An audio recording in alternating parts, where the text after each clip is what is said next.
Welcome to Go Live! Hey everyone, welcome to the Halloween special of Go Live. I hope you're having a dang day. We're gonna have a dang show, and I'm gonna use this auto-tune. Ace! Oh my god, Aso! Is that Craig? It's supposed to be. I tried. Oh my, that's so epic. Old Craig as welcome everyone. This is amazing. I'm gonna take this off because this is stupid. 1 second. Yeah. Thank you so much for joining us. It's gonna be an epic show. I can't get over Ace's outfit. We only just seen it as soon as we went live. It's going to be an epic show. Thank you so much for joining us. We're gonna have hey, Mo is ready. I think Colt's ready. I'm not entirely sure. Looking dank, looking sick. Love it. Love the commitment to it all. Asa, amazing. Last year you came as Slender Man. This year, old Craig, man, legend. Thank you so much for joining us. We're gonna have an episode. You can't do it. Mate, we need to get into what you're wearing right now. But before we do that, thank you so much for everyone joining in. The show is brought to you by GameOnDaily.com, the dankest site out there for gaming news. And you can find us on Apple Play, Spotify after the fact, but you won't be able to see this dankness. Look at this. We're going to have an epic show. Before I get into introduce the guest, though, just want to give a quick shout out to Valerie. So Valerie are a company that do gaming cushions. And look, I'm wearing it here right now. Just want to give a quick shout out to them because they sent this to me just like for free. Just like, here, take it. And they did custom sauce logo there, and even got my name. So that's Valerie. I'll link their stuff in the chat and my little name there, Gaz. The Kickstarter stuff starts today, so give them a shout. Great, just sit there. Like, if you're not going to be more degenerate, just have your controller here like this. Yeah, sauce. So before we get into the mad topics, I have to introduce these guests. Returning after quite some time is a man who me and him argue so much like husband and wife. We argue on WhatsApp all the time, but it's always real. As one of the few people in the world that I can say is genuine, we'll talk with our souls. Ladies and gentlemen, I give you Mo Kwama of the Backlog Chronicles. Welcome back. Thanks for having me, man. It's been a long time, and you know what's hilarious too is I have a viral infection, and this is like the second time I come on your show and I'm sick. Remember the first time I think I had COVID at that time? Yeah. Yeah, but it's a pleasure, man. It's been a long time, but I'm happy to be here with you boys. And Colt, always a pleasure, man. Like third time or fourth time with you. Oh, yeah. Let's do it, man. By the way, somebody asked why I wasn't wearing a costume. I was, man, but I can't wear the headphones underneath this thing, unfortunately, so I'm sorry to disappoint. I don't blame you. It gets pretty stuffy in these. This outfit is killing me already.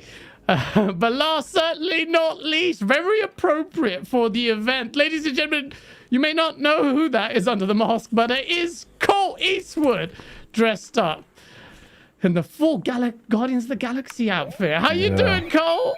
I love the dedication, man. Holy flark. Yeah, it's funny. Thanks for having me on the show. This whole time I've been smiling on this mask, and for no reason, but I've been having a good time. And it's pretty cool that. Hold on a second. I'll leave the wig on, but leave it on. Keep it on. Yeah, it's no. I'm glad to be here. It's gonna be a fun time, and loving Guardians of the Galaxy even at 1080p, baby. 1080p. That's dark. Asa, how are you feeling in that? You have to explain. Did you make that? How did you go about that mask? Oh, and it's terrible. I clearly made it. And it's quite difficult to talk. I'm original Craig, right? The put out of work original actor for Craig.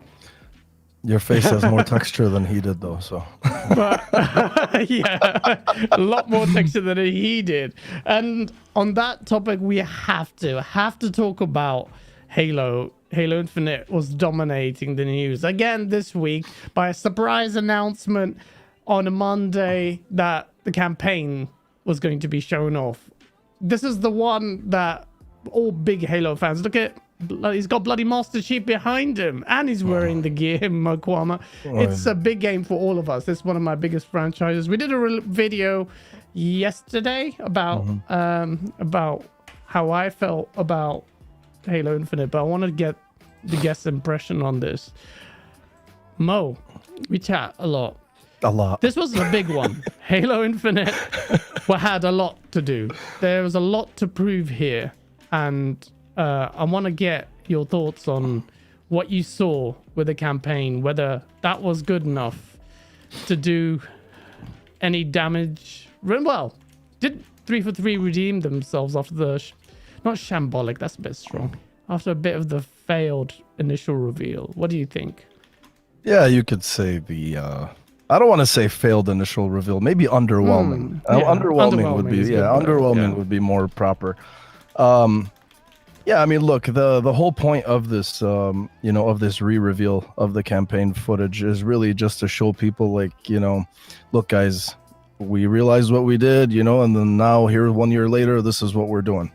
Yeah, you can clearly see the improvement in textures and the lighting, just overall quality, really, in what we're seeing. Gameplay-wise, we already know. We've discussed this a million times. It was never the gameplay that we had the problem with last August. It was really just the visual quality, and that was what was underwhelming to us, because it's Halo, it's a flagship. Why does it look like this? Why is it, why does it look flat?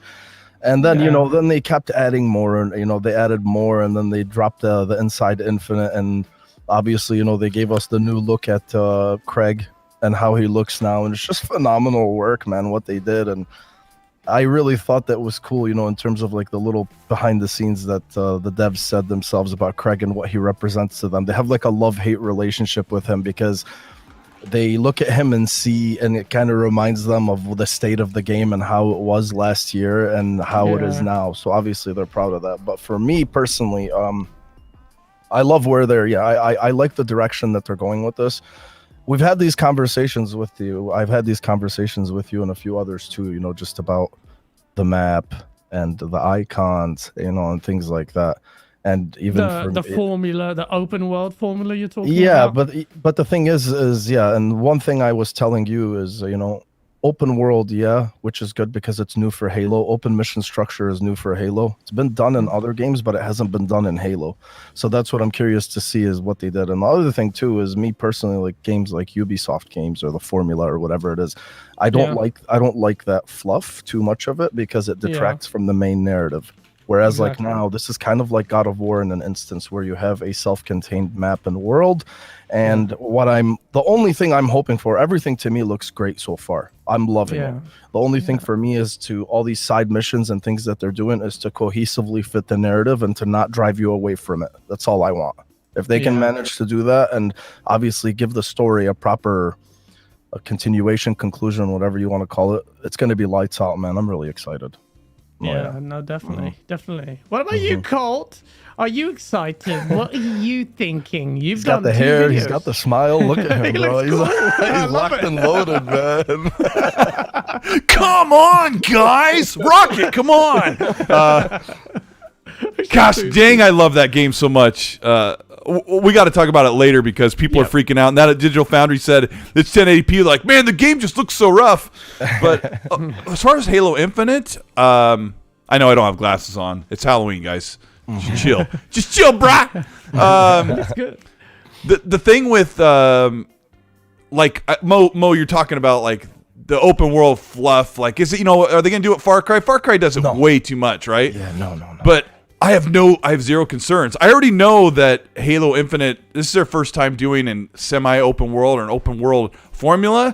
So I always feel like, knowing 343, they're only going to go part of the way or half the way of what we expect from big open world, like map-filled games. So I actually am pretty confident that this open world formula will be trimmed slim and trim, like just the right amount of freedom and creativity, while doing what Mo and I are like really concerned about is, are you going to push the narrative forward?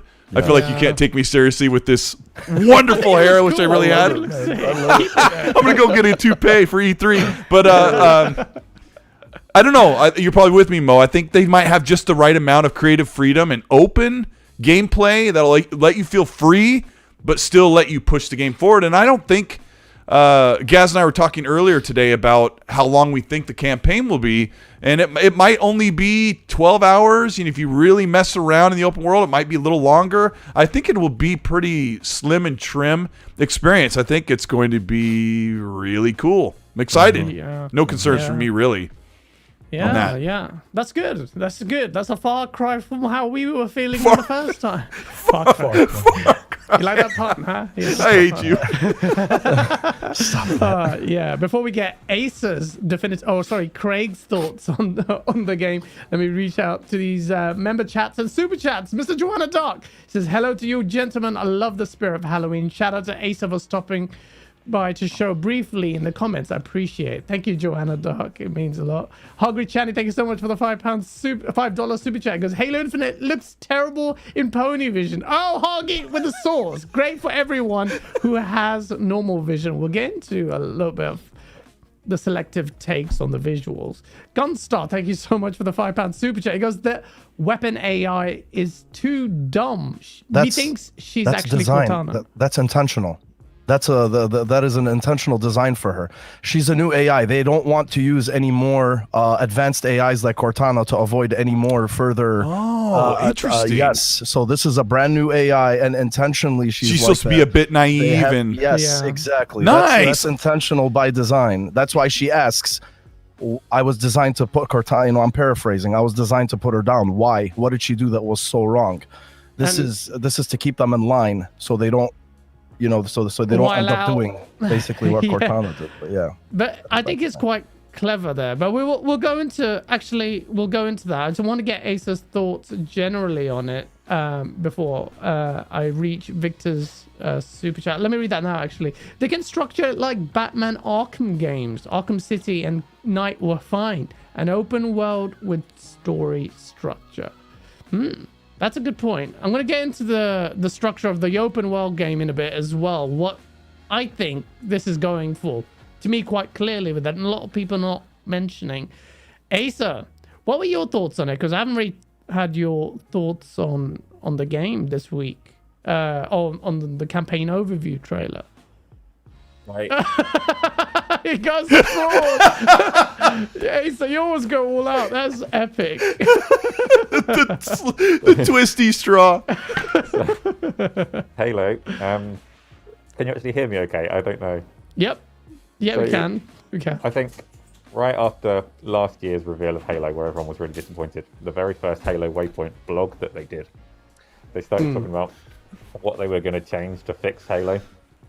And the thing that really caught my attention there was that one of the prime things that they said was that they were going to work on all the material detail for all of the Chief's armor and all the other characters, so they didn't look like plastic anymore. And at that point, I said on our show, they know exactly what they need to fix to make this right. And now that it's happened, we always talked loads of times about how the old graphics, texture quality, was fine, apart from these material details on the armor, but the texture quality of the environment was top. It was really good. It was a color palette issue, a lighting issue, and actually subtle changes would make a night and day difference, and people would be happy. Saying that, I was actually surprised at just how happy people were, because they did exactly that.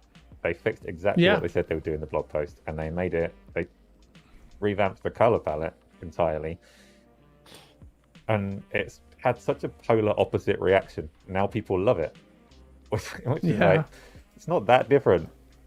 It's improved. I know, it's not that different. How can the response be that polarized from last year's? Which is interesting. But in terms of what they showed for the campaign, they obviously went into some great detail. It's hard to hear me. I'm sorry. I'm trying.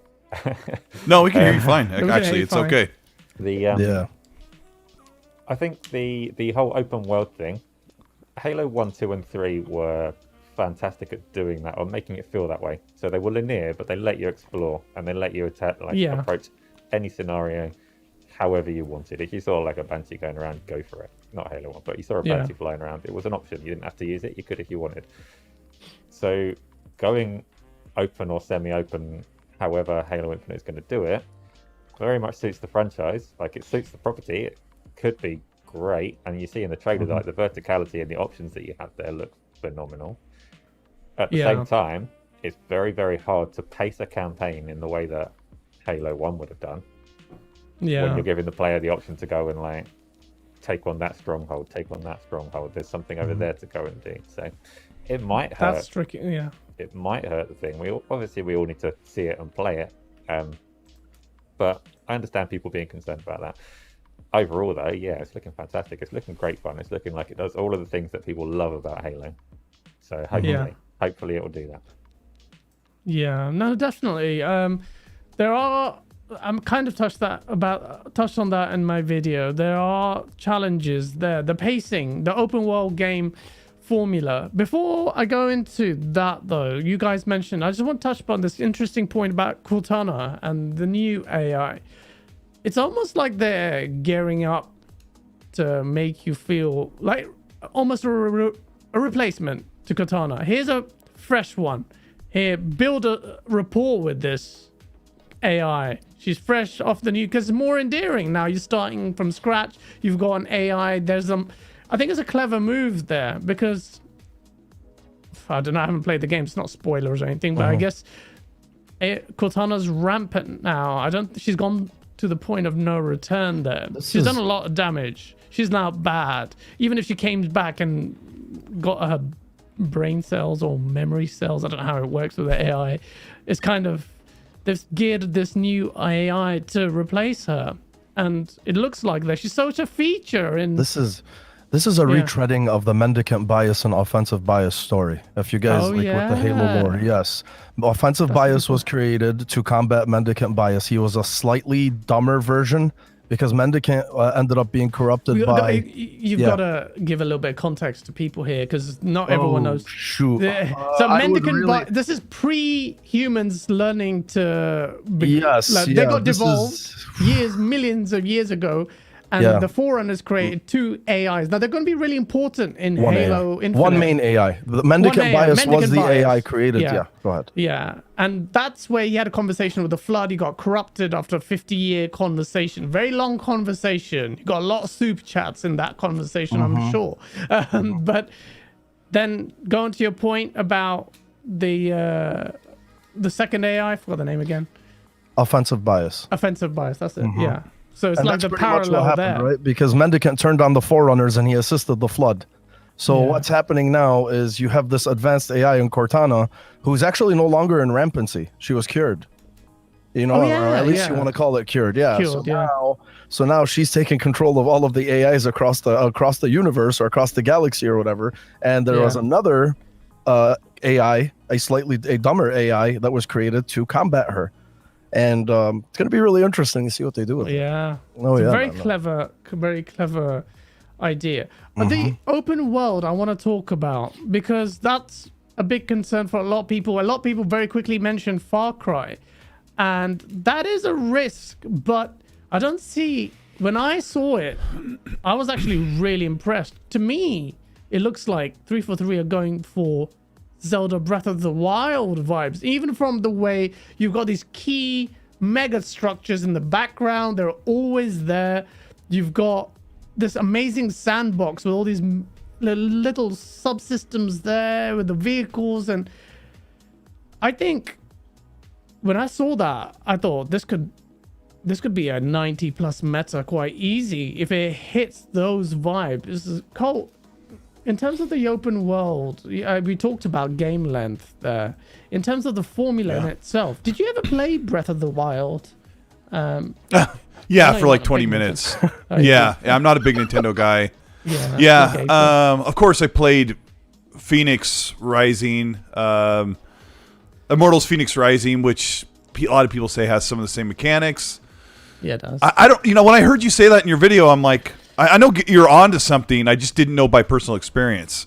But like I said, I feel like whatever they do in the open world, is just going to enhance what we normally do. And I said in my video a day or two before yours that I think we're going to get that feeling you get in Halo Reach, where they opened up some of the battle arenas that were in the world, which is mostly linear, but you'd come around the corner and get this big open battle area with like 2 big AA cannons, and you'd have this big battle that you wouldn't do in the other Halo games. That was new for Reach. So they said in the Waypoint article that they want to get that feeling you get in the classic Halo, but some of the big skirmishes you had in Halo Reach and all that stuff. Like, we love all that stuff.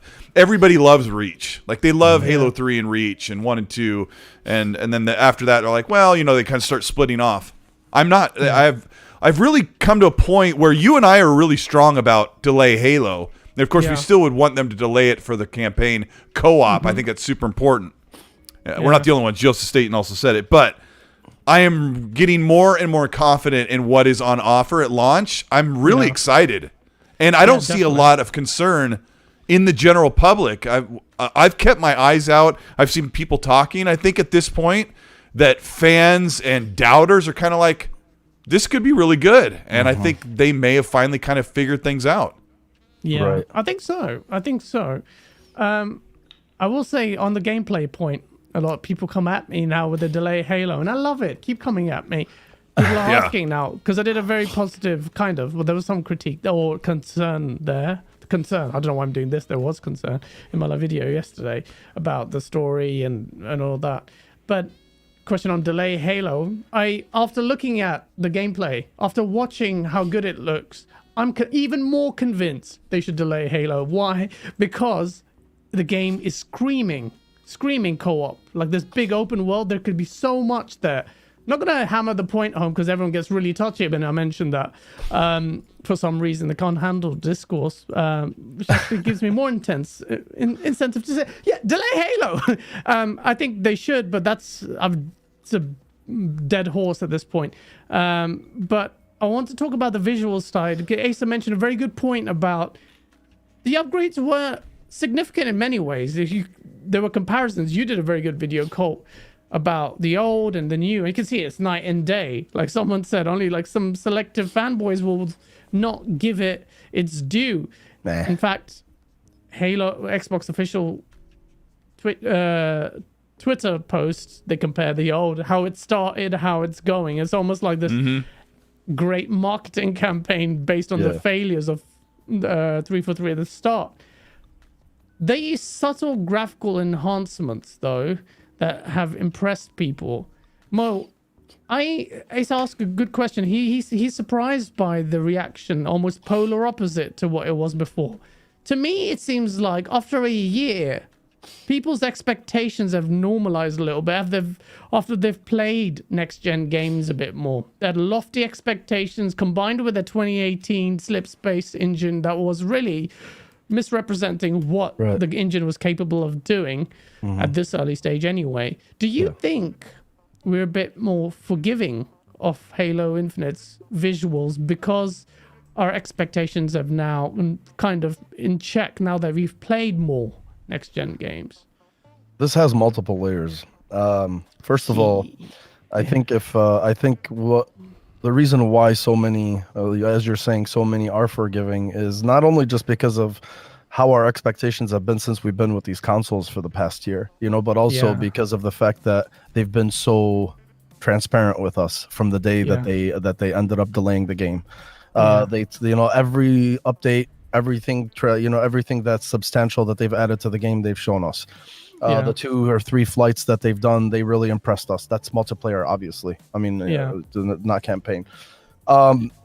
I don't think any of us were expecting the game to be, like just make our eyes bleed, in a sense. But I think underwhelming in a sense because, yes, like you said, when you compare the two, during the drive or just the textures themselves, they looked flat. Flat. I mean, Craig's face himself, I mean, we can just keep pointing to it, right? So that itself is just a huge upgrade. It's, in its own. And I think that's why people are happy with it, right? Because it's got that visual pop, that sharpness that was missing. You know, I don't think anybody was expecting it to. Again, this isn't fucking Crisis 3, you know, on running on the biggest GPU. Like, we knew it. Especially when these worlds start to get a little bit bigger, you have to be realistic with it. But at the same time, like me personally, just looking at the improvements that they've made, I'm like, okay, this is how it should have looked last year, right? Yeah. This is how it should have looked, and I think if it actually did look this good last year, we wouldn't have had I don't think we would have had the response that we did. And I'll keep reiterating that the greatest thing that ever happened to this game is August 2020, because the more we see, the more we see, the happier we get, and it really just brings up that question again. What were they thinking? Like, I don't understand, bro. I don't get it. And then on top of that, that was, no flights, and now you're talking no co-op. And you and I have had this conversation many times, especially with delaying and whatever. And I think a lot of it has to do with it's more of a personal take on, what is your personal preference in terms of how you play it? Me, I like playing the campaign solo alone, and then I dive into co-op, because I want to take in the world and the lore and all this other stuff. Whereas I think it's more a preference though, because I want Halo to do well as well. Oh, of course. I think it's more like as a company game reception side, I want it to hit the 90+ meta of people who care. I want it to be that. So you know why I'm so forgiving though, Gaz? Because I've told you this before too. It's just because of the fact that, it's not to make excuses, but at the same time, it's also just the scope and the ambition of what it is that they're trying to do. Cloud, Xbox One, One S, One X, Series X, Series S, PC. And then putting all that together, especially, and then trying to find that balance. I'm sorry. You're quite quiet. Sorry, Asa. Are you saying that Xbox are never going to have top quality games because of their whole development strategy? No. No. I'm saying you kind of are. No? Why is that? You just said that it's not going to be top notch because cloud, PC, Xbox Series X, Xbox Series S. I never said it wasn't. I never said it wasn't going to be top notch. I was basically trying. The reason why I brought those up is because optimization for everything across the board, especially and now you have co-op as well to try to get a right balance on that. That's why I said initially it wasn't to make an excuse for the developers, but I'm just saying like the ambition itself, that's going to take a little bit of time. And if they were saying that the extra 3 months is going to help bring that co-op to where they want it to, then I'm okay with that. That's what I meant by it. I didn't say no, man. But you can read between the lines like that. It's implicit in that though, because that applies to pretty much every game that Xbox are going to put out. So it's just a curious not really. They're not going to. But the further we get into this generation, the more they're going to start leaving behind the older hardware, right? The older hardware is going to start doing the whole streaming thing. So my point is that's just less optimization across the board for more hardware that they're going to have to do in the future. But in terms of, it just seems like they were really behind. They were behind a year ago, right? And now we're in and that's why when they said the co-op has to be delayed, I'm like, okay. I don't think it should be, but I see why, but I still wasn't calling for a delay, because if they're saying hey, the campaign is ready, ready, and that's up for interpretation. Some are like, no, it's not ready unless there's co-op, like you guys. And I understand that. We've had those conversations, whereas me, I'm like, no, if the core content and the main content of the campaign is there, let us play it. So I can't get over how cool Colt looks with the outfit. He just looks so sick. We need to get you a transplant and a blonde one at that. See, my kid put my eyebrows on too, so I look good. What can I say now? Let me catch up with the super chats. Yodani, thank you so much for the $2 super chat. Because Acer's in 480 and his voice matches Napster quality. Napster, back in time. Glinster, thank you so much for the $2 super chat. He goes, and the Halloween award goes to Acer Infinite. Yes, it does. Yes, it does.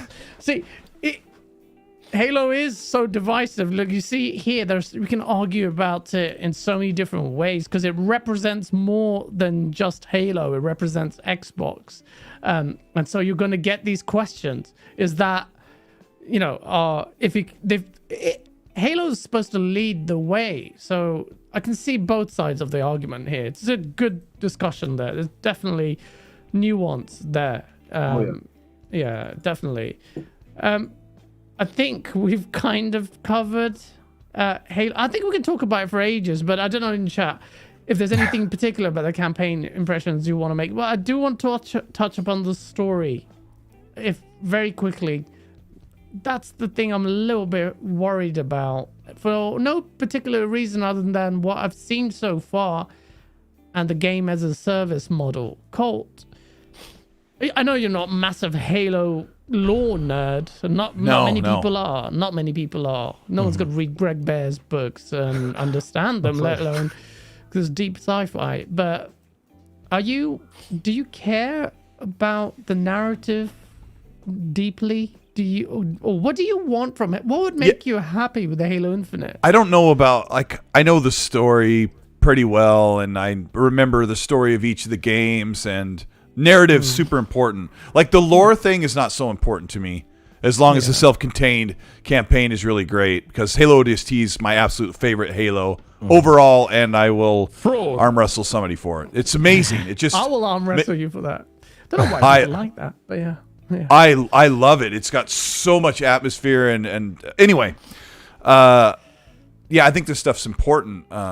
When Mo said that the AI was supposed to be a bit naive on purpose, it really lends to the subtlety that 343 is trying to put into story, because they told a really good story in 4. Toward the end, it got convoluted, but for almost the entire campaign of Halo 4, I was really into the campaign. 5, I wasn't. So I just feel like they've had to make some tough.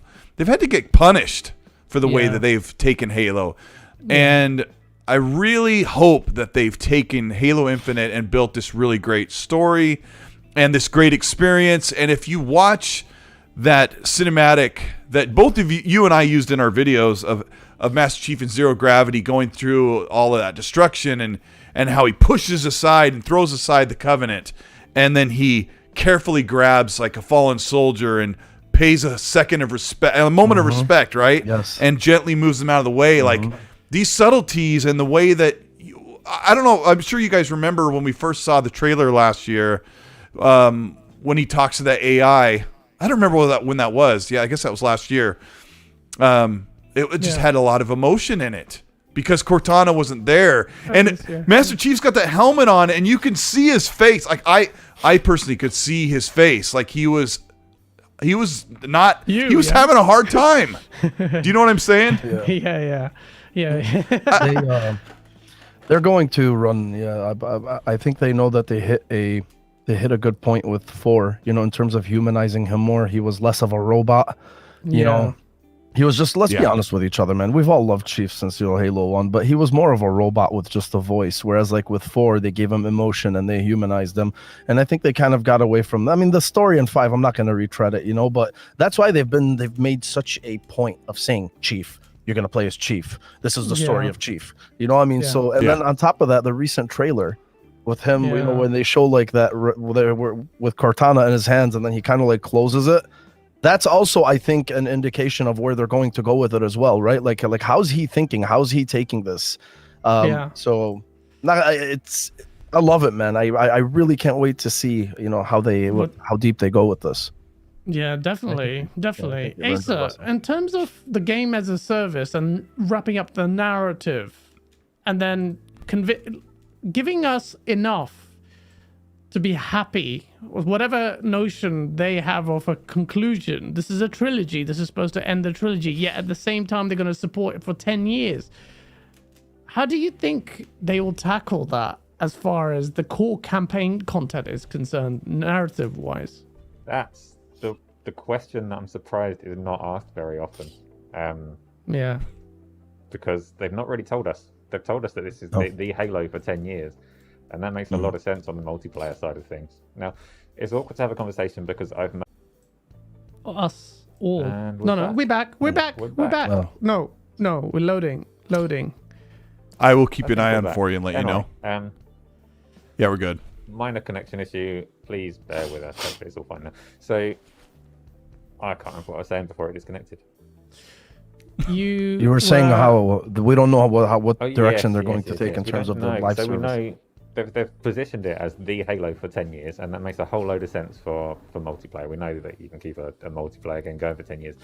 They've not said if the campaign is strictly gonna end or whether they're going to keep on giving content for the campaign Halo player. And there's a lot of campaign Halo players. Halo started as a campaign game, so the multiplayer is hugely popular, but Halo 1 sold on its campaign. There's a lot of campaign games. There's a lot of people waiting for the Halo story, and they're not going to want to wait 10 years for the next chapter of Halo. So what are they going to do with that? And I don't know. It's just a good question, but I don't know the answer. Yeah. I think there's a... Sorry, go, Matt. I'm going to piggyback off of what you're going to say. Go ahead. I was going to say, I think with a story, they can do a lot, actually, because because remember, they have had the story planned from the outset. They knew what the narrative was. Obviously, there are going to be adjustments after what Halo 5 was met with poorly, but we can do a lot. You can introduce, you've got the Didact, you've got the Forerunners, you've got Precursors as well, you've got Mendicant Bias in the Zeta Halo ring, or a husk of him anyway. The Flood. What they could really do, then this is how it would make complete sense. The sandbox they're building is looking, to me, and that's so premature, but just from what I can see, it's just look almost near perfect with the gameplay loop and the way they're doing the world. They can expand the Zeta Halo, but they can introduce seasons like here, next year, we're gonna, like, they can end it with boom, massive event at the end, conclusively end maybe the Cortana thing somehow, and here come the Forerunners, and now you're tasked with fighting them, and your new Cortana, now more seasoned, having experienced and gone through madness with you, or interfacing with the old Cortana and becoming her a little bit, taking her good traits. There's so much there.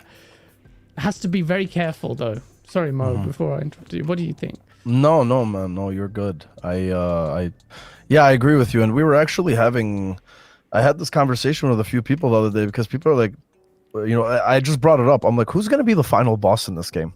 Yeah, it's going to be that's a good point. That's a good question. Or is it going to be Atriox? Because a lot of people, a couple of people said they're like, I don't know if it's Ashram. I'm like, why though?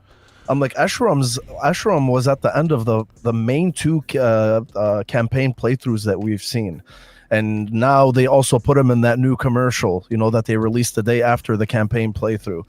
You can tell he's very, very passionate about Chief. He wants him, and I think that's what they're trying to sell. He wants him. Atriox, he's the main antagonist. He's going to be the main antagonist. But do they close all this off in this game? Considering that it's a live service game, I mean, because we know that we're going to get more story, in the future. Yeah. And then you have the Palace of Pain. That big tower, the big tower, that's flood lore. Why is it there? Is it just there for whatever? So there's a lot at stake here, man. I don't think they're going to completely close the loop. I think they're going to give it a satisfying, I don't want to say conclusion, but they're going to give it a satisfying ending, considering this is the ending of the Forerunner saga, the Forerunner saga, But we'll see, man. I'm really curious to see how they keep expanding on it. Just there's potential there. Snap. Yeah. It's the 10-year game as a service that makes me a bit more relaxed now because of the co-op delay, because I can say I can experience further core campaign content in the future. It won't be as comprehensive or big or impactful as this, but there's still scope to have those kind of experiences. But a flood return would be epic. Shout out to the 250 plus people watching. Thank you so much for tuning in. Smash that like button. We're going to get swimming in the sauce. The next topic is a game that got reviewed and it surprised a lot of people. And I have to go to this gentleman here, considering he's wearing the garb. Colt Eastwood, Guardian of the Galaxy's impressions and surprise reviews, man. You've been playing it. There you go. What are your thoughts on the game? You've been swimming in the sauce with as far as that. It's trash. It's at 1080p. It's trash. It's so funny because people have been talking about this game all week. It's one of the best games I've played all year. It's really, really good. Yeah. It's just fantastic. And this morning, Digital Foundry said it's 1080p 60 with some drops on PS5 and Series X. And all of a sudden, people are like, it's trash. Like, they're literally saying it's trash because now they know it's 1080p. And I have a huge OLED here. I've been playing it in performance mode. I'll never, ever play it at 30 FPS. And I know your eyes get used to it. And I will never play it at Flipbook 30 FPS when you can play it at, it looks phenomenal at 60 frames. And we have, for so long, we've talked about pixel counts. Yeah. And I know I've talked about on my channel how the One X had such a pixel advantage over the PS4 Pro. But back then, the games were running the same thing. A lot of games were at 30. But now that you have the option to play at 60, this is where I have to preach to people, pixels don't matter when you can have access to having seamless cutscenes at 60. They seamlessly move right into the camera view, into gameplay. The game runs at 60 most of the time. I am using VRR on my TV, so I rarely ever see frame drops. I never see a screen tear. It's absolutely phenomenal. I don't know how to get people to understand that this game shouldn't be running at 1080p with this hardware, but Alex Battaglia of Digital Foundry just said this morning, about an hour ago after their video went up, he said, this game is not using any or very few baked lighting as far as he can see. They have some type of dynamic lighting system that looks incredible. It's why this game looks so awesome. And he said that looking at a 5700 XT graphics card, which is on par with the PS5, this is what you would expect. If you're on PC, you would put this game at 1080p to keep the frame rate at and around 60 frames. So obviously they're going to patch this game. It'll run a lot better on the new consoles. But the way it looks right now, you would never see me cry and whine and complain. I absolutely love it. It's such a fantastic game. Don't let tech and specs get in the way of your enjoyment. Yeah. No, well said. Well said. And it looks stunning with Ace. I just played that trailer. It looks insane. Mo, have you had a chance to play it? Yeah. Yeah, I actually have been. Cole, you'll be happy to know I am playing it in the Flipbook 30 FPS 4K quality mode. Dang it, Mo! Mo! What's wrong with you? Hey, man, you're not the only one.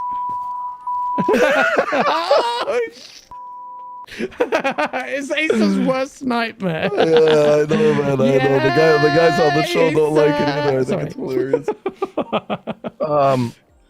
Yeah, me personally, but I get the whole performance, and we're new consoles. We're supposed to, just it's a natural evolvement, of our thought process, and what to, and with what is expected nowadays and what is not. Me personally, I don't mind. I don't mind the loss in performance, if the visual quality itself is worth it for me.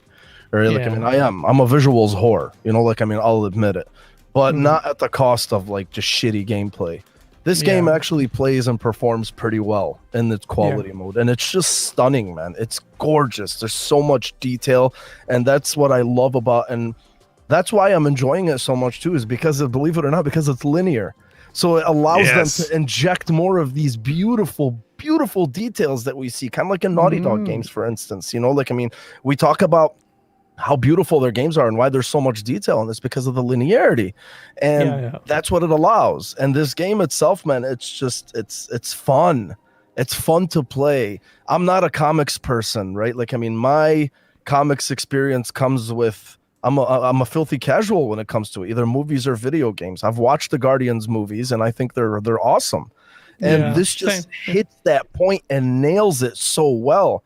The banter between them, the joking, it's great, man. Like I was saying, the dialogue and the combat's fun.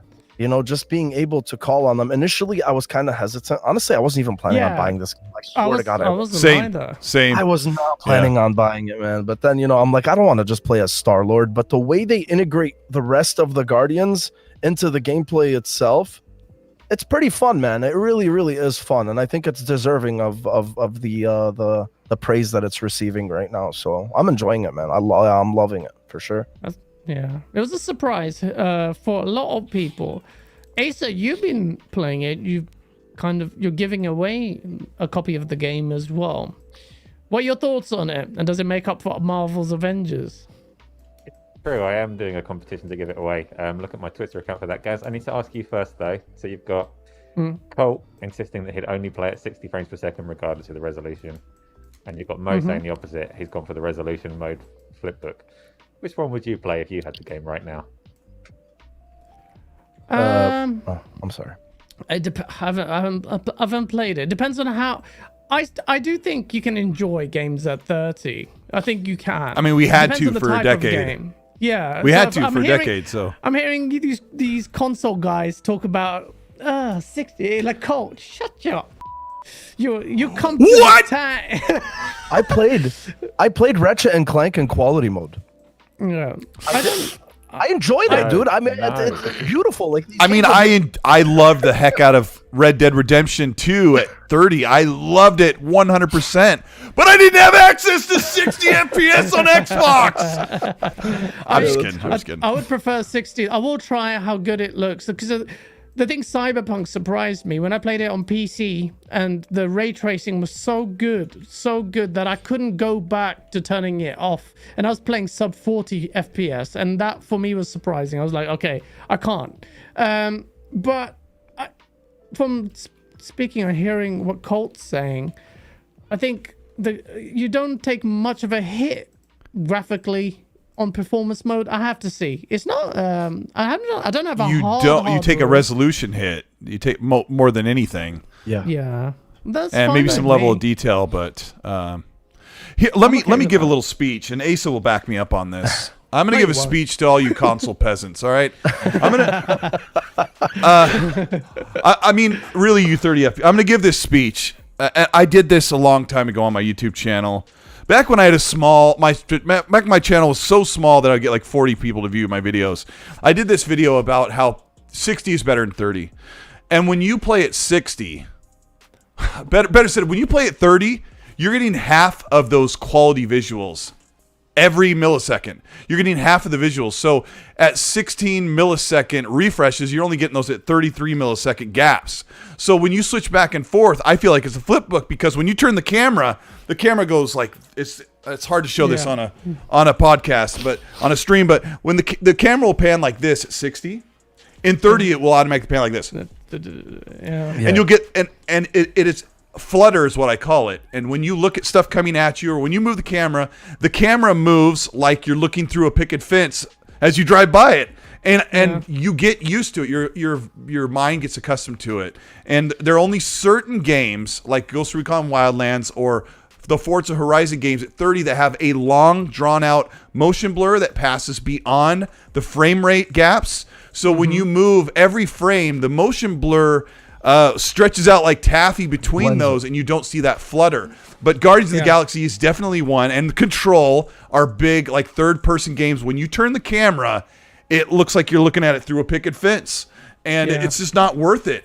If you sit and play the game at 60 FPS, you'll look on the ground and there'll be like the industrial grates. Sometimes you'll see aliasing or shimmering or light sparkles from the artifacts of the lower resolution, but the rest of the game looks absolutely phenomenal. And at that performance, you're getting better response. It's just a trade-off that if you have the choice, especially on console, when they say you get to choose quality or performance, I would really exhort anybody who listens to me or follows me, always choose performance. The visual hit Look pixels. at him, Mo. He's attacking you. It is so much better. You've got this $500 console. It is made to run at 60 FPS. I wrote in the chat, I don't think I've played through a single game this past year on the Series X at 30. I played Watch Dogs Legions for about an hour or two at 30, and I said, forget it. It got patched to 60. Played the rest of the game at 60. I tried to play the medium at 30, and even though the camera is mostly stable, or what's the word, static camera, it's just not worth it. And if you've got a console that can do it, if you're on PC and you can dive down some settings to get 60, you just get you just get better visual information to your eyeballs and your brain at all times. 2 times, no matter what. It depends. The whole point about visual feedback, it's. What was the point of your question, Asa? Because I'm sure you're leading some I sort was of having trap some fun here. because last week you said that you'd play Halo at 30. Like you were fine if they do Halo Infinite at 30 Oh, frames per okay. second for the campaign. Oh, I no, was with just ray wondering. tracing, depends. You've got the choice now. I can't.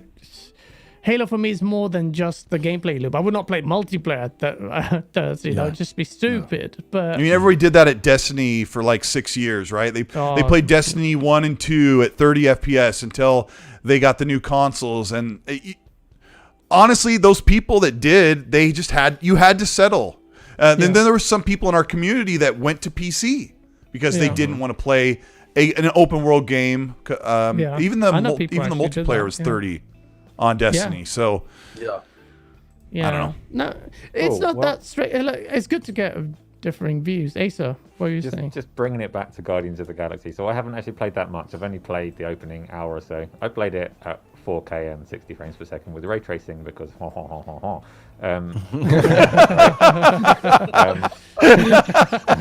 with the mask on, as he the says PC that. Master Race right there. Yeah. It's funny. The reception for it is funny. The really positive reception because you remember the trailers when they revealed it, and everyone looked at those trailers and went, "Wow, what a terrible game! I'm never touching that." And the game that came out, I think it was because the gameplay. No.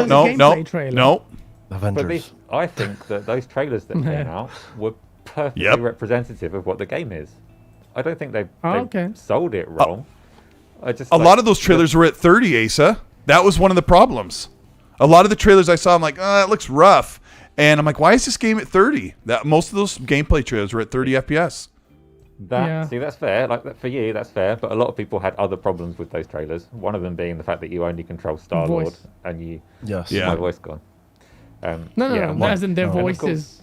And the voices thing is interesting as well because you remember the amount of stick that Avengers got for not quite being the films. And Guardians of the Galaxy essentially takes exactly the same approach. So those characters are not from the films, but they're aiming for exactly the same tone. The way they deliver their lines is exactly the same as in the films. So it should have that same uncanny, this isn't quite right. But for some reason, because everybody had already set this low expectation for Guardians of the Galaxy, and now they're playing and they're going, actually, this is quite funny. It's quite fun. I'm having a good time. And it's completely... The reception is entirely different to what Marvel's Avengers got. I'd actually say between the two games, I'm only an hour into Guardians of the Galaxy, and I would say the combat and gameplay is better in Avengers. I found the combat systems better in Avengers. I don't know about Mo, but I know Colt quite enjoyed Avengers anyway. But it's popular to hate Avengers, right? I actually think... Sure. Obviously, Avengers gets harpooned as soon as you get to the live service elements, whereas Guardians of the Galaxy isn't going to run into that problem, right? But it's an interesting game. See, I'm giving away a copy. It is fun. It is laugh out loud funny sometimes. It is, at least on the PC. I can't comment on the Switch version because that's probably terrible. Nobody play games on Switch. Why would you? But the other versions are cool, right? It's fun. Enter the competition. Follow my Twitter account. Win it. Awesome.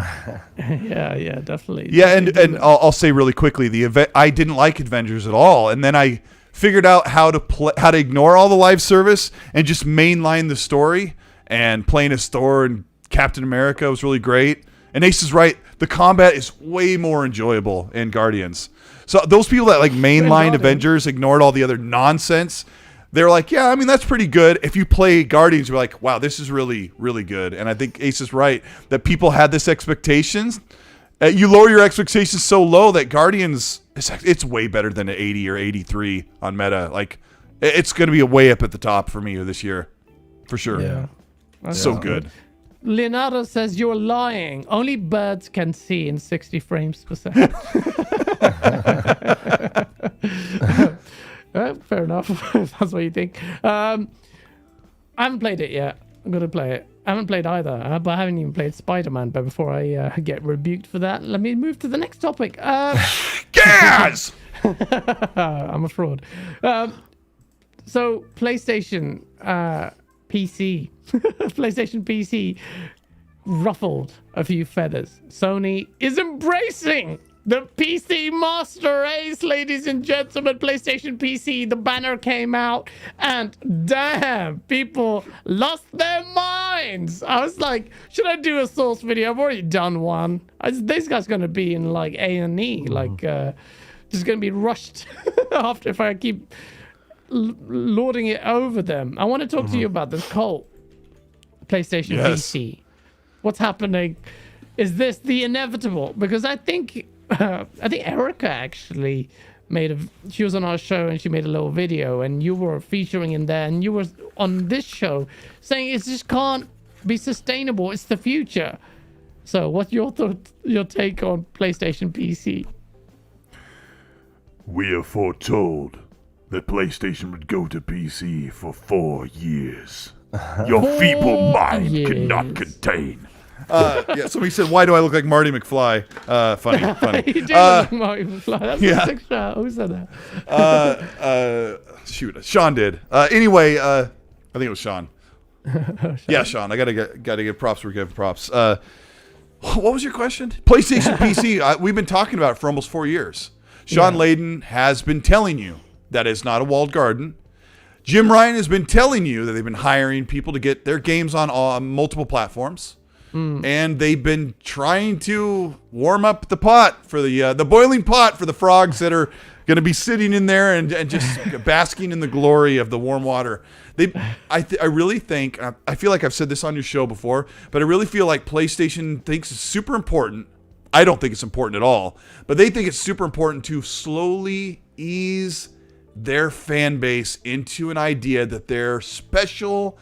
Their promised specialness of their $500 or $300 country club of a console, that those games would go to PC. And I think, unlike Xbox, who says, look, we want to give you the chance to play it here or there, all for the same price.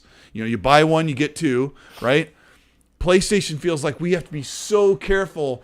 But I don't know why PlayStation's worried. Why are they worried that they won't sell consoles? They have no problem selling consoles.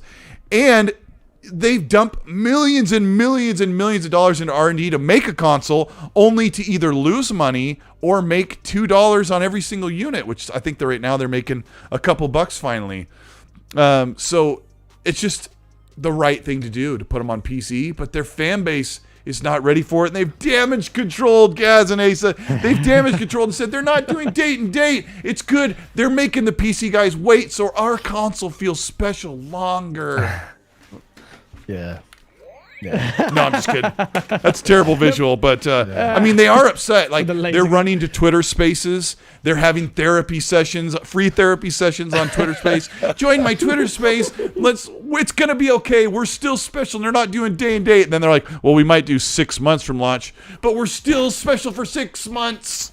Yeah. What's that take, Mo? Because those therapy spaces pop up very quick when Xbox messes up. But first there was of all, this. First, bro, let's be fair, okay? Everybody toots their horns when it comes to exclusivity. All right. Yeah. Everybody's gonna toot their horns, no matter what it is. You know, PlayStation fanboys are going to toot their horn. They want that. They want to feel special about exclusivity. Let's not bullshit each other either. The Bethesda exclusivity as well is being tooted, and that's awesome. And that was something that was, I mean, it's been talked about for forever now. But exclusivity sells. Right, like, I mean, it's nice to be a part of that, you know. Now, historically, Sony's method, the way that you're mentioning, Colt, to piggyback off what you're saying, you know, about making them feel special, that's what worked, right? And it continues to work. Hence, why they keep selling all the consoles and why they keep having this success. They always did a very, very good job of when you buy their console, like, hey, this is the new generation. They did the same thing with the PS5. New design, new user interface, 4K HDR UI, everything just pops out in your face, right? To remind you, like, hey, you spent $500 for this. Like, this is something new. So, by the way, we don't believe in generations. Sorry. Yeah, we don't believe in generations. Of course we don't. Now, obviously, not every game that they have, you know, I mean, this is something you guys know, you know, considering you've been talking about it for so long. Not every game that they have is going to, you know, like the other day when they announced God of War coming to PC. 19.5 million copies on one platform is very, very impressive. You can talk about attach rates or whatever it is. That's more than some games sell across multiple consoles and multiple platforms. Now, not every game is going to be that popular, you know what I mean? But now, obviously, with the cost of development and the cost of R&D and just the elevated cost of everything, they figured it out. They're like, hey, man, you know what? Yeah, we'll probably give you a 6-month exclusivity. Maybe we'll do a year. They still want to drive people to their their console ecosystem. They still want you to, right? Like, I mean, for instance, they're going to release God of War, and they figure they're like, okay, we release God of War on PC. We give some PC players a taste of this game and what it is and whatever. And regardless of what you think about it, I'm not here to talk about that. Just the point is that the game is very popular, and it's considered one of the better games of the previous generation. So now they're looking at it. They're like, okay, maybe some PC players will be like, hey, man, you know what? This is freaking awesome. I'm going to go buy a PS5. If I can. Right? But yeah. If you can, obviously. But the bait, but they're going to put the bait. And if you don't want it, okay, that's cool. 1 year. That's fine. You know what I mean? But those people who, you know, the way I look at it is I think it's really sad when they look at it that way, right? I'm like, bro, like, what are you people doing? Why are you so pissed off? If you're so if you love this ecosystem and you love their games, you want more people to play games, right? Yeah, I'm a God of War junkie, just like I'm a Halo junkie. Master Chief and Kratos for me are like whatever. The point is like you want more people to experience that. You want more people to see that. Not to freaking be walled off. It's so stupid. The way that they think. It's like your console is going to continue to sell. It's going to continue to sell. People want it, clearly. You're going to keep getting your games, and whether it's 6 months or a year, it doesn't matter. You want these games to be good. Death Stranding. I love Death Stranding, right? I was pretty, I mean, it sucks that, I know. It sucks that it didn't sell well. Then it goes to PC, and I'm like, yes, let more people play it. It deserves it. Why not? Yeah. So it's a smart play. It's so stupid, man. I don't get these people's. It's the tribalism is sometimes astounding, and it's the association with the consoles, like their identity. Asa, though, before I read Hargeet's super chat, I just want to get your thoughts on it. A lot of people are saying 6 months, 1 year. 1 year. 1 year. Yeah. But I don't know if they'll do that. And I don't know if they'll do that for every big PlayStation exclusive. What do you think? If you were Sony, what would you do? This whole and what does this PlayStation PC thing represent to you? Cool. So, PlayStation PC is not interesting news. Like, the logos are not interesting. We already knew that pretty much every game that comes out on PlayStation, they're going to put on PC. In a way is that what you think? That's said as much. I mean, if Uncharted and God of War are going there, of course they are. Anything can. The only things, I'd say there's exceptions for things, potentially, something like Ratchet and Clank, I don't think has a big enough audience on PC. Because it will have, the minimum spec for that is going to be an SSD, and you just don't get PC games with that kind of minimum specification, right? So it'll be longer for native PlayStation 5 games to go across, depending on what the game is doing. But I think you can say about Xbox's strategy, their day and date thing, their play anywhere stuff, all of that makes a ton of sense for Xbox. That's the ecosystem that they're building. You can look at PlayStation, and you can say it would make a ton of sense for PlayStation as well. Like, if it makes sense for one, it makes sense for the other. One day, in the distant future, it might make sense for Sony. But right now, what makes sense for Sony is exactly what they're doing right now. They get everything they can out of the game on the PlayStation 5. They build up a PlayStation 5 audience, and then they monetize a bit extra on the PC later, and they build that audience further. And that just makes a ton of sense. And if you look at what Sony are doing, Jim Ryan, his job is to look at Xbox strategy and decide at what point in time maybe Sony needs to switch over and build that ecosystem of their own. They're not there right now. Their focus right now is to eke up money from everyone. Their focus is not PlayStation Now, it's PlayStation Plus. Okay, you look at, if you want to see what Sony's strategy is, look at the games they put on PlayStation Now versus the ones they put on PlayStation Plus. PlayStation Plus is monetizing their existing user base. Okay, they're not trying to grow beyond it in that way, and it's something that they need to plan for, right? We all know that the industry is going that way. If they don't plan for it, if they don't prepare for that, then they're going to be in a bad place in future. But it's not what they're doing right now. They are a console first company still, and everything that they're doing makes sense where they are right now. I agree. So. Yeah, I agree, definitely. I think it makes perfect sense. I like Sony's strategy. It doesn't hurt the value proposition of the console, because there was this Twitter thread and people were like, "Oh, it makes no sense why people wouldn't wait." Like, but because of FOMO, but people will buy day.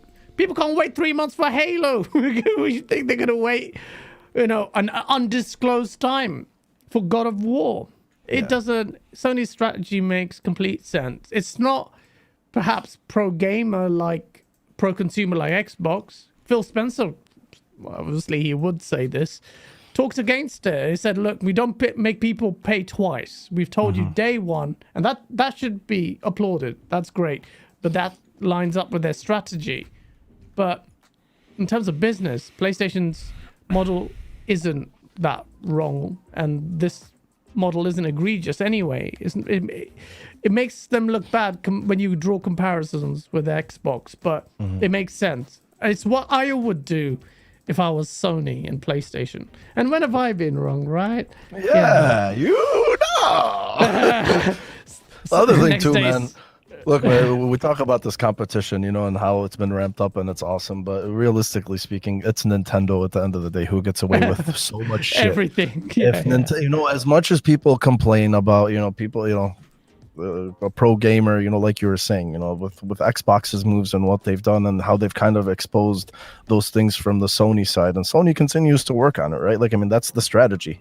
Asa was saying it works for them. That's why they keep making money. But if these two companies were still to do what Nintendo does, oh my god, Nintendo's on a whole different. They've got. But it works, and they're owning it, man. They wear those pants. They don't care. The Apple, it works because that's the only place you can get those games. They keep them, and they make games like nobody else makes.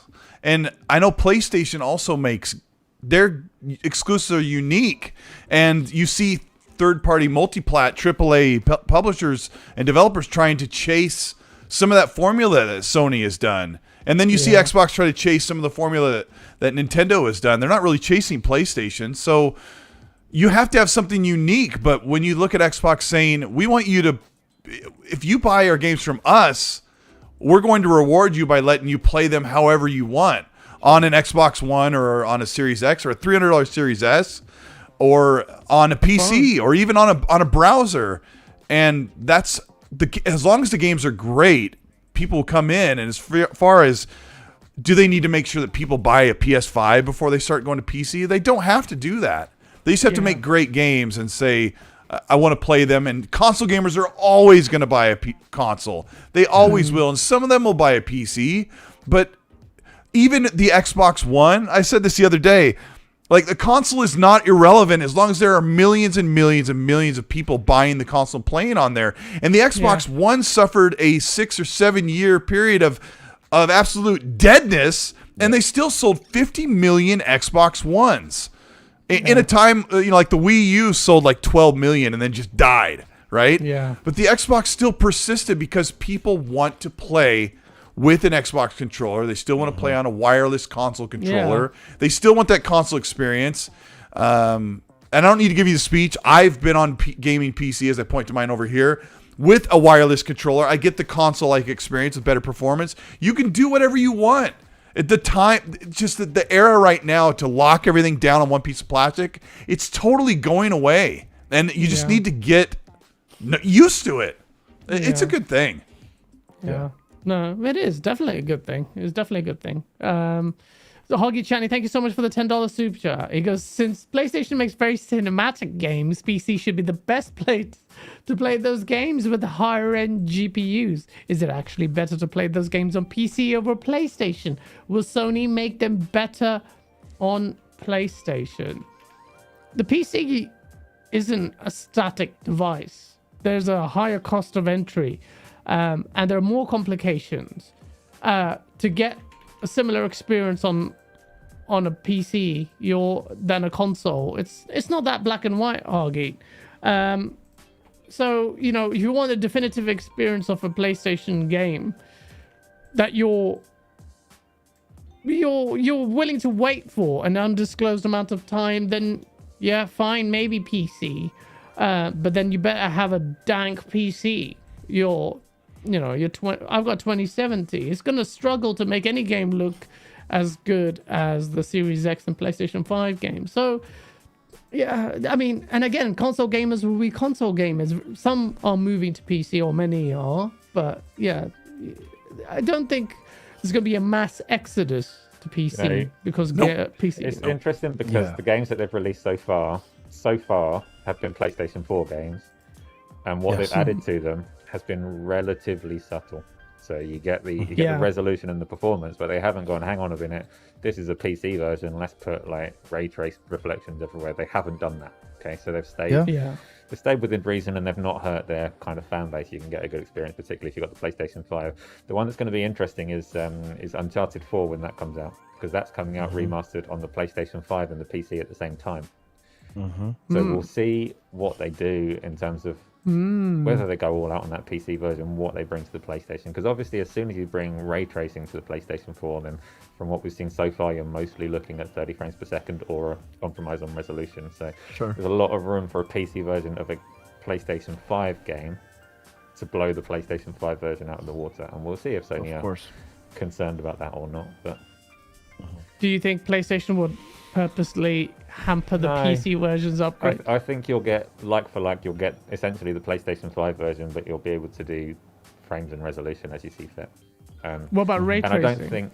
Well, the PlayStation 5 will support ray tracing in those games, but usually at 30 frames per second or a lower resolution. So, and I think in that scenario, I don't think PlayStation 5 fans will have a whole heap to complain about, especially if the PC version is coming out later, which it isn't for Uncharted, but for typical releases. Uncharted is obviously is a PlayStation 4 game, so the remasters come out at the same time. A typical PlayStation game, though, when they start delivering PlayStation 5 games, PC will have that performance advantage.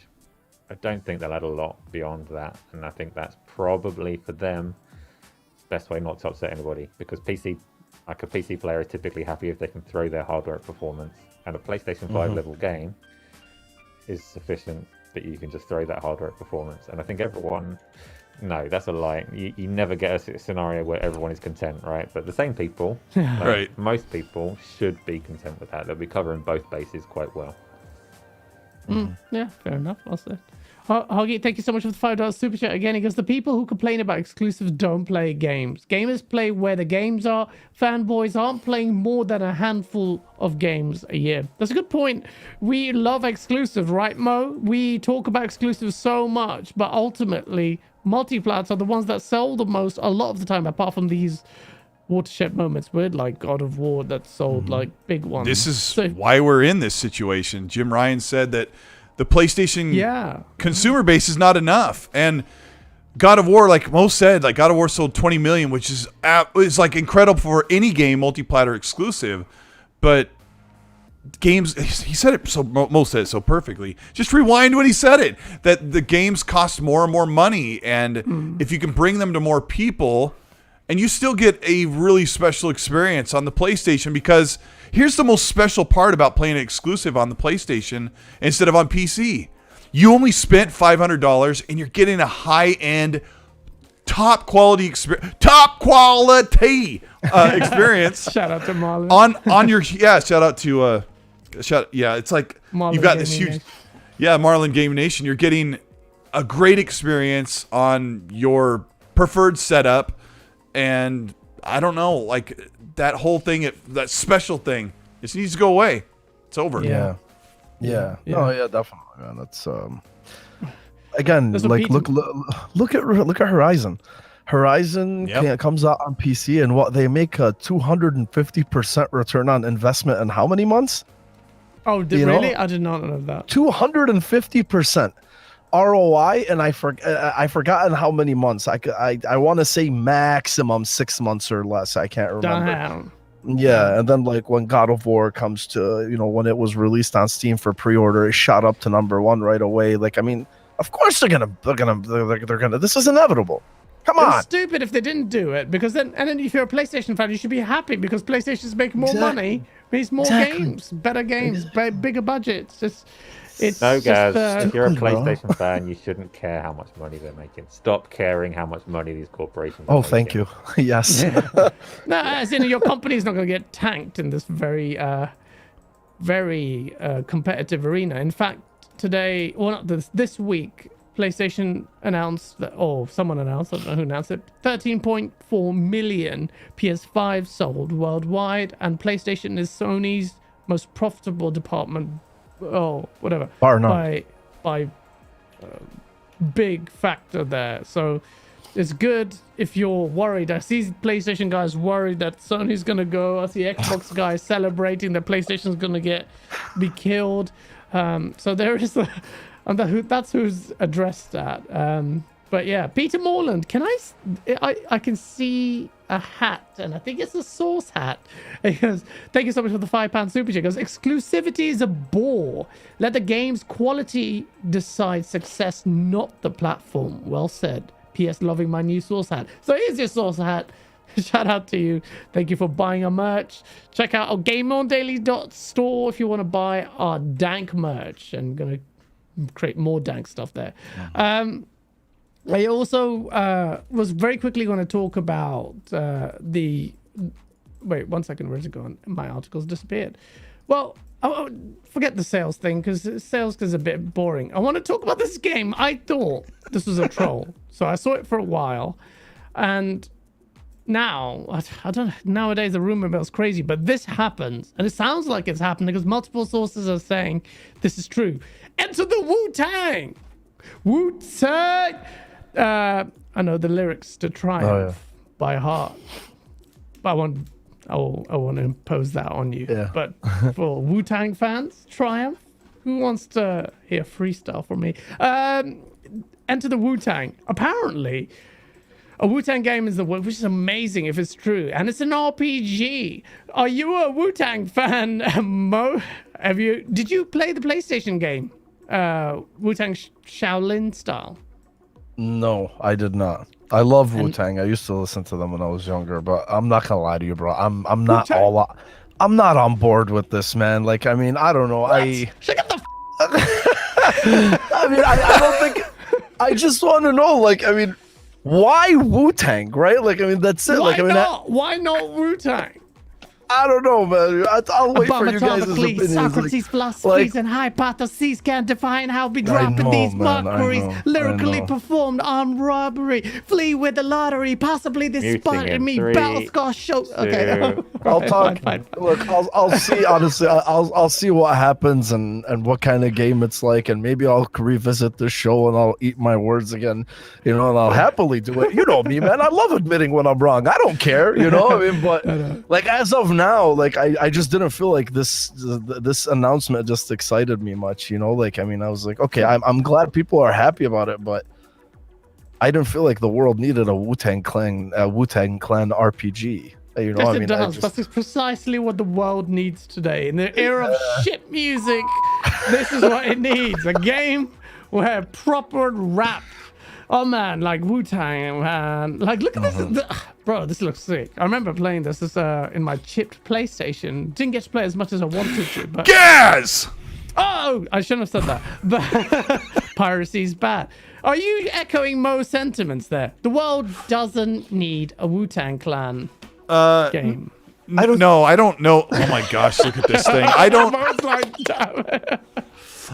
don't know much about this, but if the rumors or speculation are anywhere true, oh, my hair is so wonderful, that if this is like a really highly stylized animated martial arts game that doesn't have the Wu-Tang members of the group in it, but you play as a martial arts character, and it's really highly stylized, it could be something really neat that no one asked for, but what's wrong with having something cool you didn't ask for?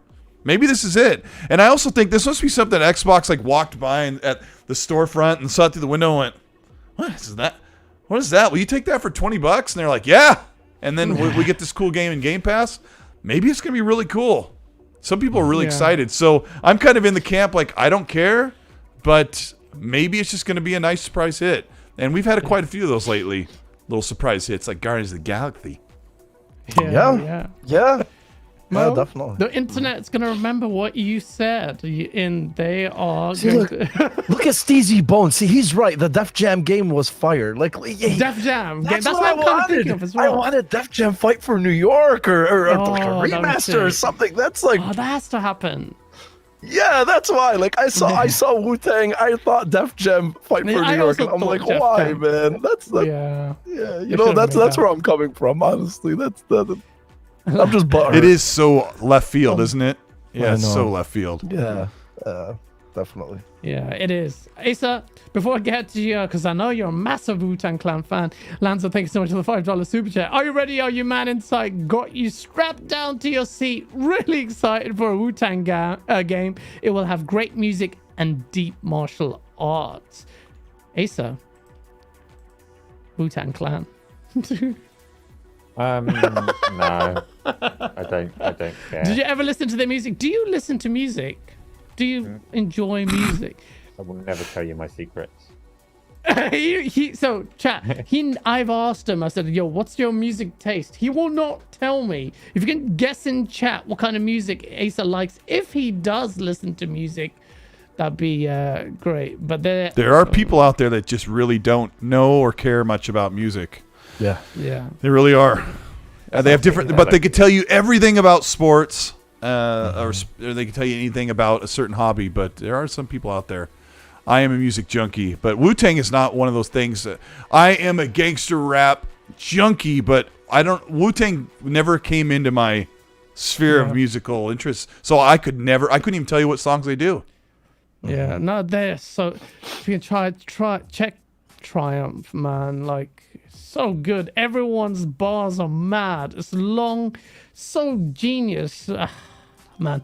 It's good, and it has aged tremendously well, like all good music. So yeah, this week, last week, PlayStation had this incredible, earth-shattering state of play. It just destroyed Xbox. Like Xbox guys like sold their consoles because of the state of play. They sold their consoles because that my game was. Gosh. Yeah, it was nothing. Wu-Tang Clan in the chat. Wu-Tang Clan ain't nothing to with. Yeah. So, state of play. I watched it after the fact and I thought, what the hell was that?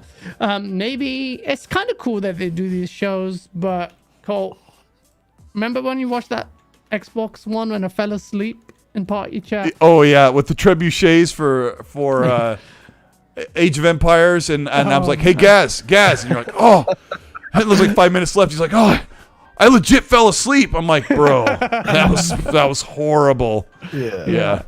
Did you watch the state of play? No, I haven't watched anything on it. No. Yeah, no. Mo, you publicly were like, "Come on, PlayStation, this is bad."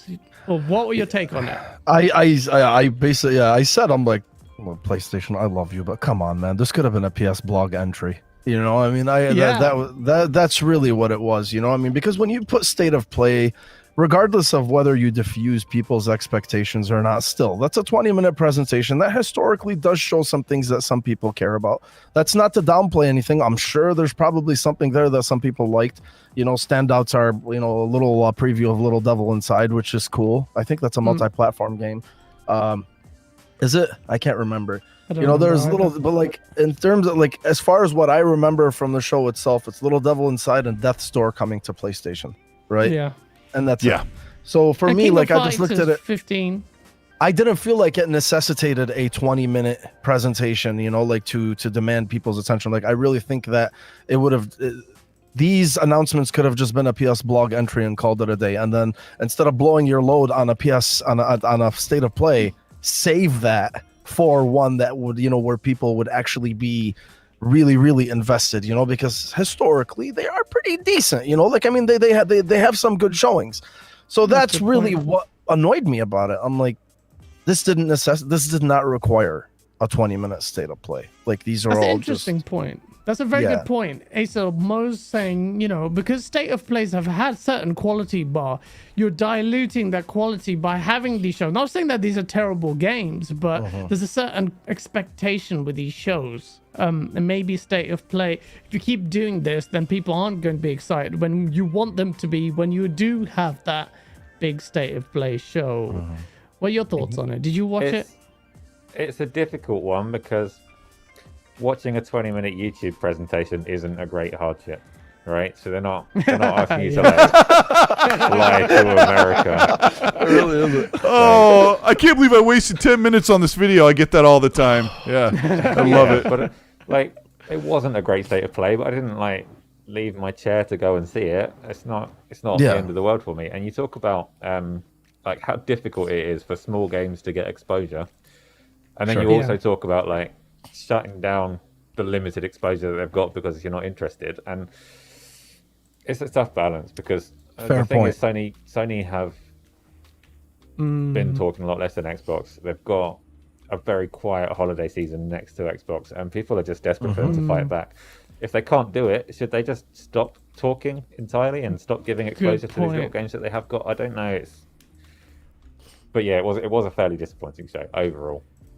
So I don't really know what the right answer for them is if they could differentiate between state of play and something that a wider audience might be more interested in, because obviously they put their big games on state of play as well. So as an audience, we don't know whether we're getting a heavy hitting Sony game or a collection of indies. So it's good actually that you're making me think. Yeah, that's a really good point. We've on the show said that indies should get that fair crack, and then they shouldn't segregate them to having their own show, because then that people won't pay them the attention they would or they should. But doesn't ID do that though?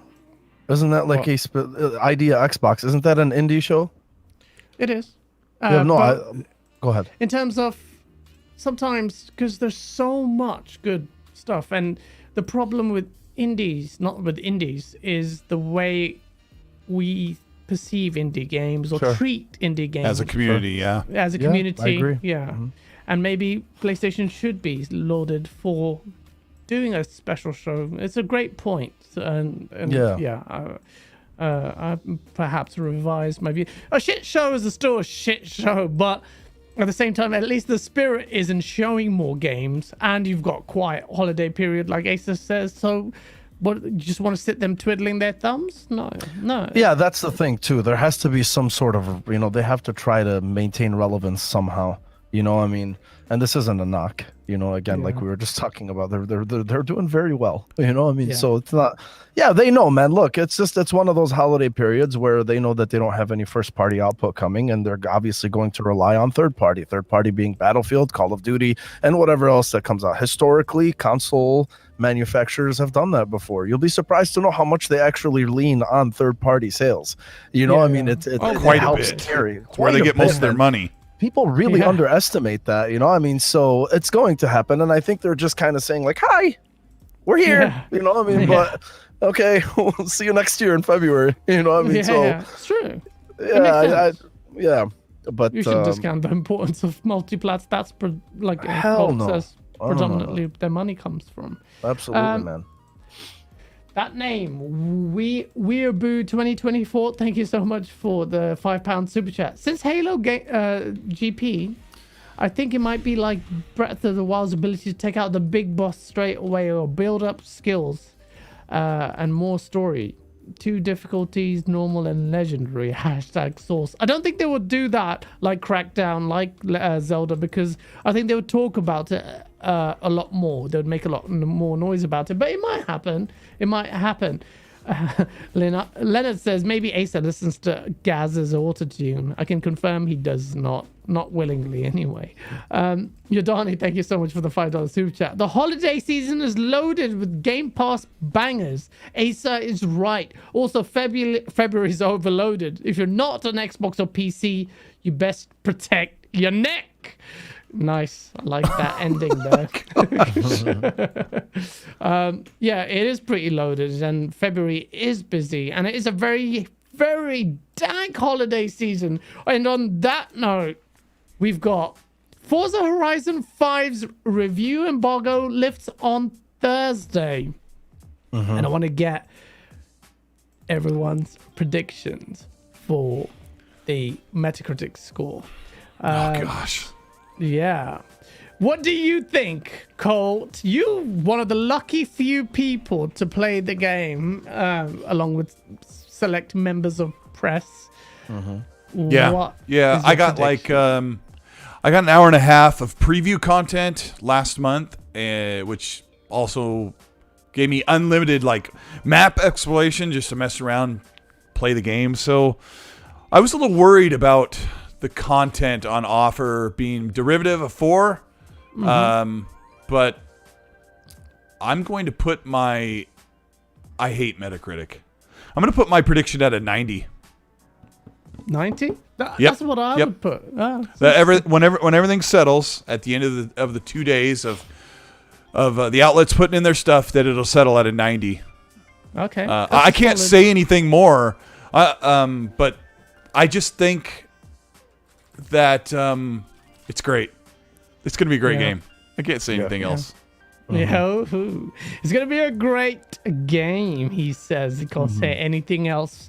Make of that what you will. Mo Kwama, what? So in chat, I'm seeing some really high numbers. Safa says ponies will review bomb at 83. What are you talking about? Yeah, everybody review bombs. Man. Look at PlayStation exclusives. They get review bombed too. Come on, guys. Let's be realistic. Talk about the user Metacritic because that's pointless at this point. That's redundant. Yeah, these assholes from each side, man. They always review bomb each other's games. Or fridges. Oh my god, Right. it's hilarious. I think it's funny, honestly, when I see it. Trash game. Yeah. Trash game 0 out of 10. What would you give it? I think a minimum. I'm where Colt is. You know, obviously he's reviewing it. He can't say much else, but I would say the bottom. I would say the bottom minimum is what I'm expecting for this is probably 87, 88. And I would probably that's minimum. I'm not expecting the meta to be below an 88 on this. But if it hits 90, 91, just from, I have a couple of friends who are reviewing it, and what they're telling me is they are absolutely loving it as well. And man, I'm expecting big numbers for this for sure, man. It's They've got their review copies already? Oh yeah. I was supposed to get mine, but really? Happened. Interesting. Interesting. They've already got their. That means Ainsley. But I don't know what you're talking about.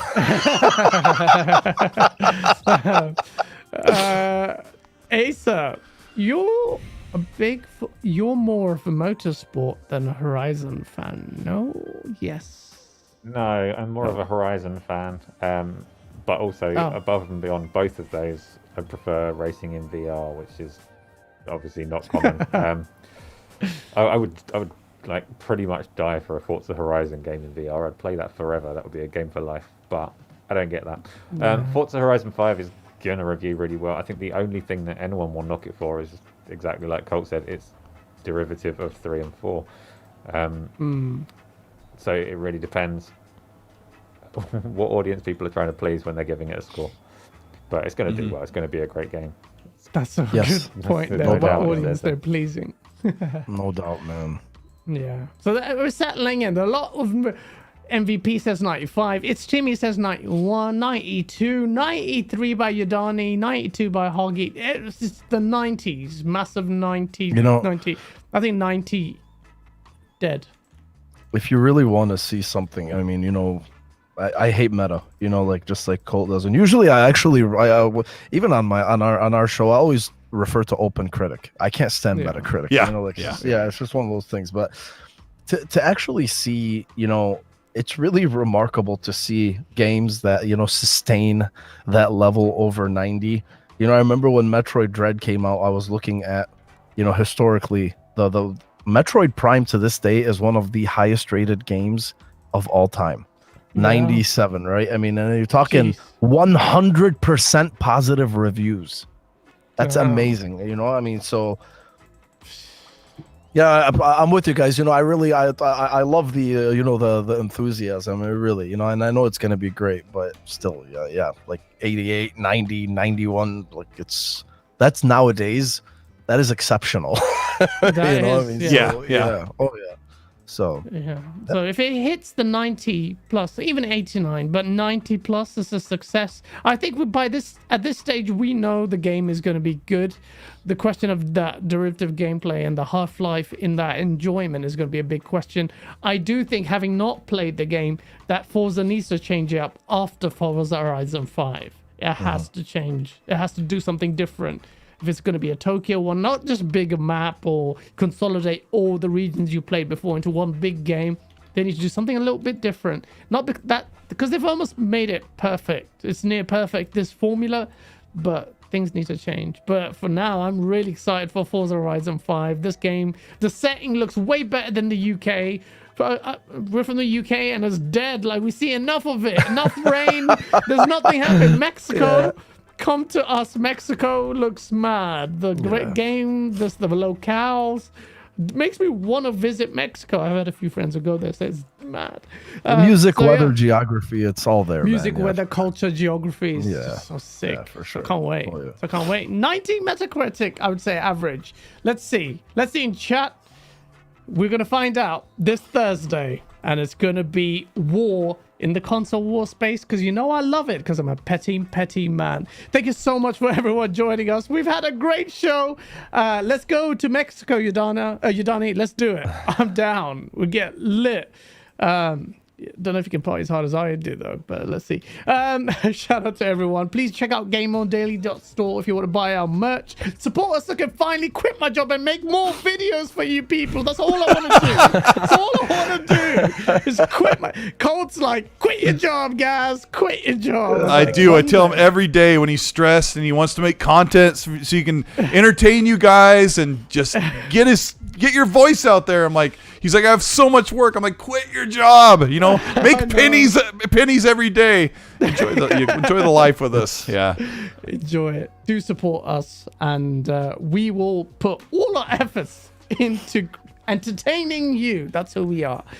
Before we go and sign out, I have to give these lovely gents an outro. Thank you so much for coming on in the spirit of Halloween, dressing up, getting danked with this incredible audience, and you guys as well in chat. I love you guys. Thank you so much. If you enjoyed the show, smash that like button. Colt, where can people find you, sir? Well, you can find me like super busy this week playing games where I guess the best way to explain it is it will say that I'm on the home screen. So I'm super happy. I'm so excited. I feel ridiculous. I feel like I'm what's his name from Fast Times at Ridgemont High, but I'm super excited. I am going to just be playing tons of video games. I want to finish Guardians because it's such a great game. People keep asking me, is it worth the money? Yes, it's so worth the money. It's such a great story. Yes, the guy that plays Rocket, he does his voice so great. I don't even know why they need Bradley Cooper. Like, it's just like some guy doing a really snarky voice. The character, I've laughed. I've had some emotions. The game looks amazing. Gameplay's great. And the other games I can't talk about, I'm just super happy. If you're an Xbox fan, it's such a great time. Such a great time. What's he talking about that? What's he talking about? I don't know what I'm talking about. Udani says, nice hair plugs. Hey, Udani, that's a good idea. Fast Times at Eastwood High. But thank you so much for having me on the show. And stay safe out there for Halloween. And don't eat just save me all the Snickers, all right? Let's do that. Jeff Spicoli, you guys are old school, and I love it. Yeah. Our Snickers are the one. Snickers ice cream. So oh, yeah. We need to do like a food, like a off-topic blog show. Can we talk about so much dang? Sorry, distracted by Snickers chat. Mo, thank you so much. It's been a while, but it's great having you. Great chat. Always good opinions as well. I hope you had a good time. Always have a good time, man.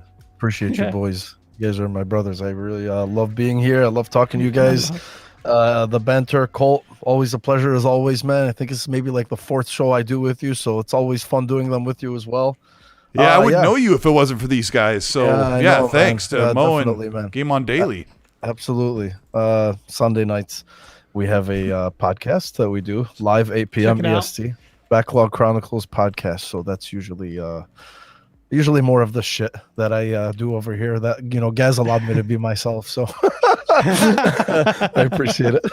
Yeah, Check out the Backlog Chronicles. They're really good. Great panel, and they go into it. No filter, which is great. Yeah, definitely not. Absolutely. So thank you guys, though. Appreciate also the audience. They kept it civil, guys. I love that was really fun talking to every one of you. So Thank you. It was a pleasure. Last but certainly not least, Craig, you are about to die in a month. How do you feel? Well, that's a bit dark. You're getting an upgrade, plastic surgery. Not me. I'm the Let's old just call it Craig. that. I'm the old Craig that dropped out of Halo. I was replaced by a better-looking actor. Now I go on podcasts. So yeah, I'm looking forward to killing that other Craig on Halo many, many times. I am doing a special stream tomorrow for Halloween. I'm playing Phasmophobia in VR, and I'm actually genuinely probably gonna crap myself. So if anyone wants to laugh, Jeez. come along and watch that. It will probably be about 11 UK time, so 6-ish East Coast. Apart from that, I'll just be doing my usual. I'm streaming all the time. I'm on GameOnDaily all the time, and you can find me around on Twitter and YouTube and everywhere else. But yeah, that was good fun. Even though I can't breathe. Oh, that's the other thing. If you see me and I've got scars all over my face or anything else, or still got this on, I've got no idea how I'm going to get this off. So something to look forward to.